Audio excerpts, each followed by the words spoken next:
Seruput kopi dulu lur, biar makin fokus bahas kabar hangat dari dunia pertahanan udara Nusantara.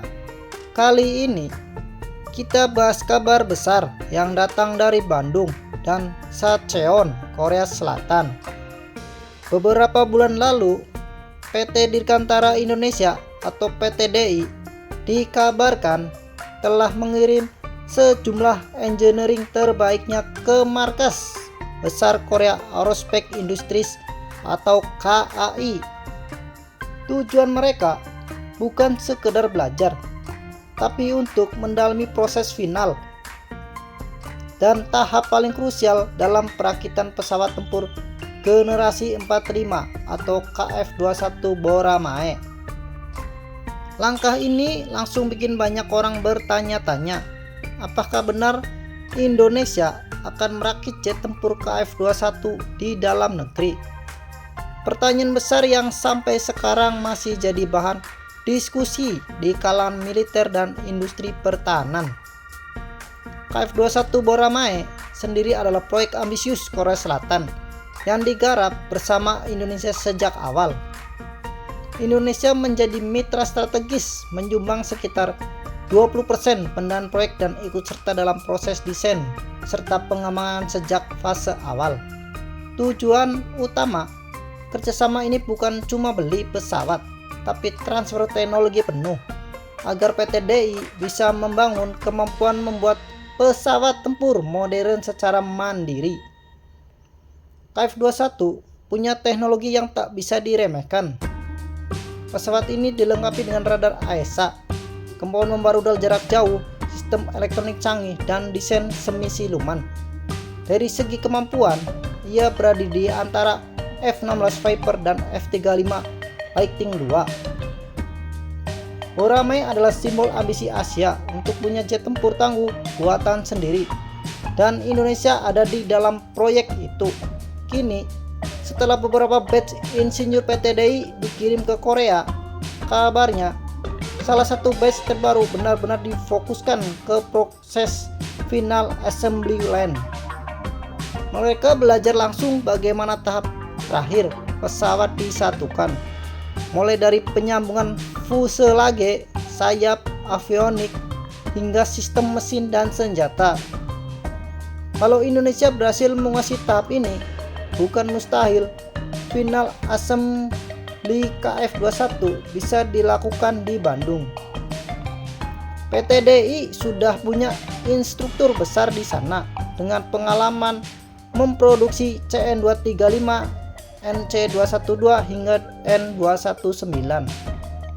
Jika ditambah fasilitas perakitan jet tempur modern, Indonesia bisa menjadi pusat perakitan pesawat militer di Asia Tenggara. Sementara itu, dari Korea, prototipe kelima KF-21 sudah resmi menyelesaikan uji terbangnya. Foto-foto yang terbaru dirilis menunjukkan perubahan signifikan, terutama pada sistem avionik dan penyempurnaan struktur. Tahap uji coba kini memasuki fase akhir sebelum produksi massal pada 2026. Satu prototipe bahkan akan digunakan untuk pengujian sistem senjata, termasuk rudal udara ke udara dan bom pintar buatan negeri Korea. Bayangkan, kalau nanti Indonesia ikut merakit sebagian komponennya, bukan tidak mungkin kita akan melihat KF-21 versi Indonesia dengan integritas sistem senjata lokal seperti rudal buatan PT Dahana atau sistem navigasi hasil kerjasama dengan BUMN pertahanan lainnya. Dalam ajang Indodefense 2025, Indonesia dan Korea Selatan juga menandatangani kesepakatan baru yang memperkuat kerjasama ini. Isi perjanjian tersebut menegaskan komitmen untuk mempertahankan porsi produksi bersama serta memastikan pengiriman 48 unit KF-21 untuk TNI AU.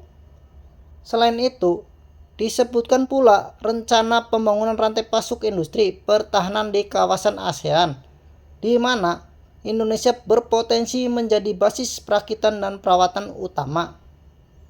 Buat PT DI, ini bukan sekedar bisnis, tapi loncatan besar menuju kemandirian pertahanan udara.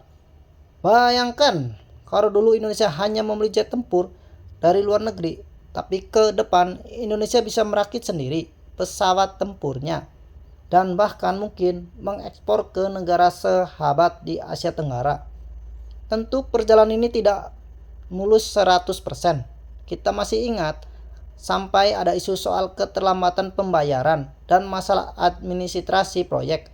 Bahkan beberapa insinyur Indonesia sempat diperiksa oleh pihak Korea terkait kebocoran data.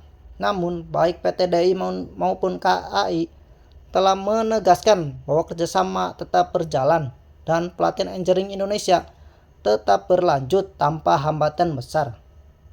Langkah ini menunjukkan bahwa meskipun ada tantangan, hubungan strategis Indonesia dan Korea tetap kuat.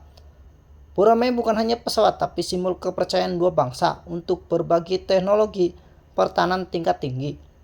Jadi, apakah KF-21 benar-benar akan dirakit di Indonesia? Kita belum tentu bisa pastikan sepenuhnya, tapi arah ke sananya sudah sangat jelas. Insinyur kita sudah dikirim, fasilitas sedang disiapkan, dan perjanjian antar negara terus diperkuat. Kalau semua berjalan lancar, di masa depan kita akan melihat jet tempur berlaber Made in Indonesia lepas landas dari Belangit Bandung menuju penjuru Nusantara.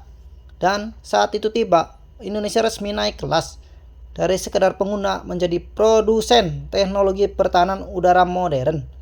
Seruput kopi terakhir dulu, lur.